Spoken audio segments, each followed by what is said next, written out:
of losing weight. Here to give us the best way to meet those New Year goals is obesity medicine specialist and founder of True You Weight Loss, Dr. Christopher McGowan. Doc, Happy New Year. Always great to see you. Happy New Year, Hena. Great to be here. Over half of Americans make that promise to lose weight as a New Year's goal. It's one of the most popular, if not the most popular goal. Talk about why it's so important to start that as soon as physically possible.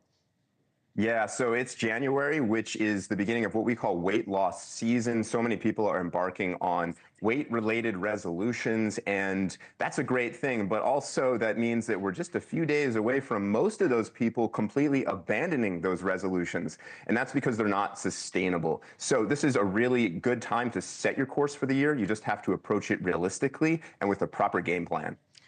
The first day of the year, the gym is packed. By the end of the month, not so much. So besides seeking professional help from a medical weight loss expert like yourself, what are your tips for staying the course throughout the year, staying on track? Definitely. So number one is to set realistic expectations. A lofty goal can be motivating at first, but if it's not achievable, you'll quit. So we really want to set realistic goals that we can reach.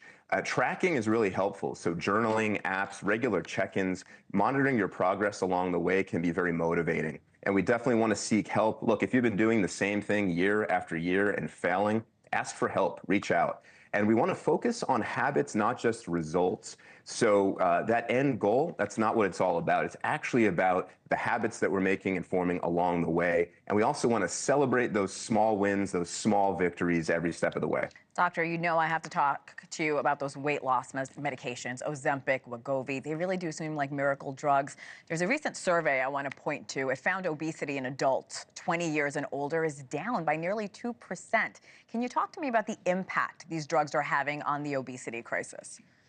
Yeah, so what we're seeing here is results of the National Health and Nutrition Survey that looked at obesity rates. And there is a slight decrease that we're seeing here. What we don't know is if this is real. So we know the CDC said this is not a statistically significant difference. This could be sampling variation, but some have suggested it's from all of the people using weight loss medications. What's actually more concerning from that report is that the rate of severe obesity, that is a body mass index above 40, has increased significantly. Now 1 in 10 patients have severe obesity.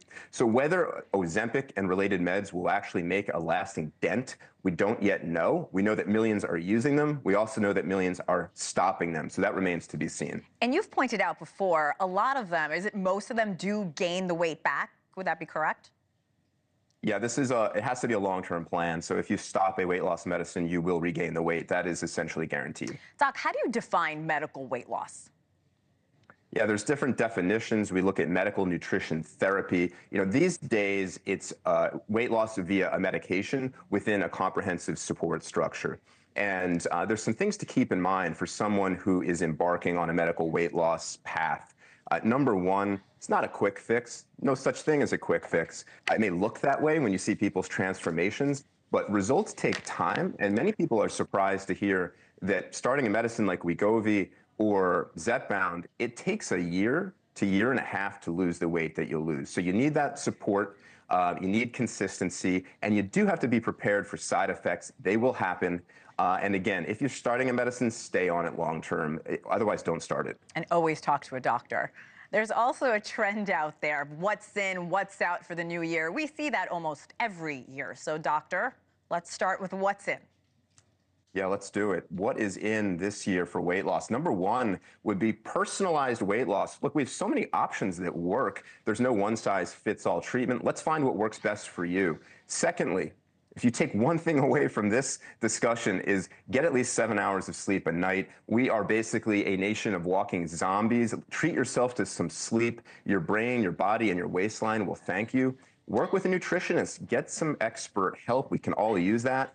And enjoy all foods in moderation. This is about having a healthy relationship with eating, so something that's overly restrictive won't be sustainable. And let's focus less on the scale and more on non-scale victories, those improvements in energy, confidence, health, and everything else. I love that. We're running out of time, but I want to ask you what we should be avoiding as well.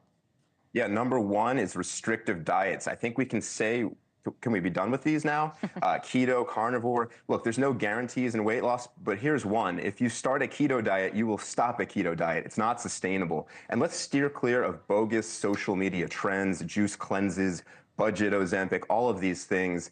Get your, get advice from science, not from social media. Love that. Very well said. And always a pleasure having you. Dr. Christopher McGowan, thank you again. Thank you. Coming up.